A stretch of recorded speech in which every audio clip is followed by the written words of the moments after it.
Yeah, it's your boy Nico back in the mic. Before I even get started, I gotta say something real quick. The light may look different in my room because I don't know what happened when the light blew. So if it looks darker or lighter, I apologize for that. So everyone's talking about this one anime, Talentless Nana, especially on Twitter, YouTube, everywhere, and everyone keeps calling it the Among Us anime. And at first I'm like, I played Among Us, I kind of see it, but how does that all add up? And then after watching a couple episodes, it's the perfect way to describe it. So essentially, our main character has this mission. She has to kill these superpowered kids in her class before they become monsters for society. And they have this expression, enemies of humanity. And the way they described it, enemies of humanity are these superpowered kids because once they hit puberty, their powers are going to mutate and they'll become even a bigger threat. Essentially, it's about Darwinism. If you're stronger than anyone else, you're going to survive longer. So that's why they chose Nana, because she's a perfect tool. She doesn't really have anything that's going to stop her from using morals. And the way the series is, Nana is an anti-hero. And I got into the manga a little bit and I was sitting there like, okay, is Nana really a bad person or a good person who's doing what they believe is the right thing? Depending on how you view the show, both answers are correct.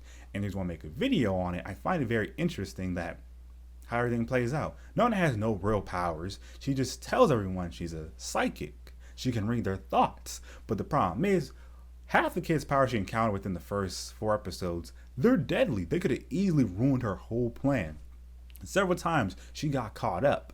But miraculously, through her wits, her deduction, and the use of her cuteness, she survived. Even though a lot of times she should have been dead.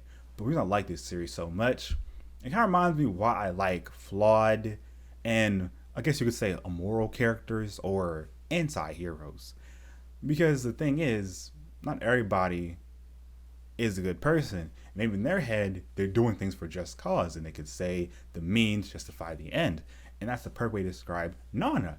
She may think sometimes, hey, yeah, these kids, they're dangerous because according to her government intel, they can kill a lot of people and they have an estimated kill count. But I found kind of weird about that, right? How can these kids have an estimated kill count, but they were never on the news? But no one ever called them terrorists directly to their face. No one ever hinted how many people they killed, what kind of people they killed. We just know that all have an estimated kill count and their parents decided to send them to this random island where essentially they're going to get killed off, but that doesn't make any sense. If their parents know that they're going to get killed while they come to the island, well, if their parents knew that their kids have to train to master their powers, why was this island the only place to go to? Is it because it's remote and they can train to their hardest? And if you look at the class, the teacher's not really teaching them anything like how to master their powers, how to blend into society, be useful in society. They're pretty much training themselves on how to use their powers and I guess work together. But once again, the teacher is kind of like an aide, not really a teacher. That's what makes it kind of weird to me. So hopefully as the anime goes on, we get some conclusion and we get more answers to our questions. But once again, what they make so cool about it really questions, okay, if superpowers became a thing, how would it affect society? For everyone that's normal, will they feel jealous and threatened by these enemies of humanity, aka people with superpowers? And with people with superpowers, how are they going to see things? Are they going to think, yeah, we run things around here, we're at the top of the food chain because we're stronger, we're faster, our abilities are basically God-given, that's why we're so amazing. It's our duty to protect the weak, and we can protect and decide what is and isn't a priority. That's all I'm really curious about, thought process behind this anime. And it fits perfectly because, we're in a pandemic. It's a perfect thing to watch to, ease your mind off it. Maybe you can play it and then go play Among Us and then learn some stuff. Maybe you can apply what you learned from the anime into your Among Us sessions and then boom, become a powerhouse. Just a thought. So anyways, if I had to give this a grade, it's a solid B+.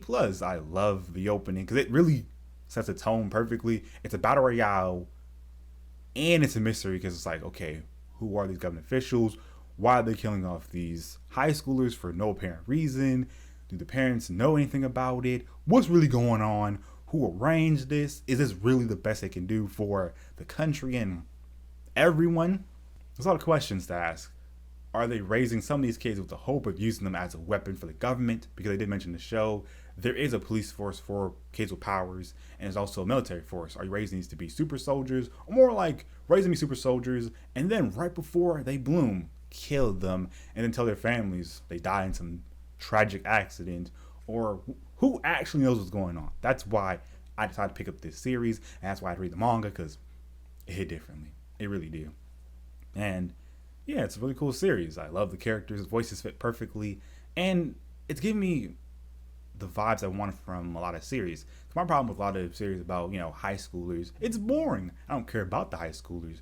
But with this one, every 2 seconds, I'm hooked. I'm asking questions like, what's this character really trying to do? Are they evil? Are they good? Are they indifferent? What's their story? If you've seen it, what you think about it? Do you like the characters? Do you like how the episodes are paced? Do you feel compelled to read the manga? What's going through your mind? Do you have a favorite character, least favorite character? Do you think that Nana is evil or moral? What you thinking? Or she's being led on? Just curious about your thoughts on it. If you haven't already, you can, peep it. I think it's on Funimation, and I think somewhere else. I think Anime Lab. But if you want to know, check AniList, and you'll figure out exactly where you can watch this legally. So yeah, hopefully you guys enjoyed this video. Probably ramble a little bit, but you'll be alright. Thank you so much for supporting my channel, and I'll see y'all next time. Because remember, I can say so much more, but my crew needs me. So do your boy a favor. Subscribe to the channel. Follow me on Twitter. Join my Discord. If you want to back me financially, I have a Coffee and Patreon. Check it out. Because hey, every bit counts.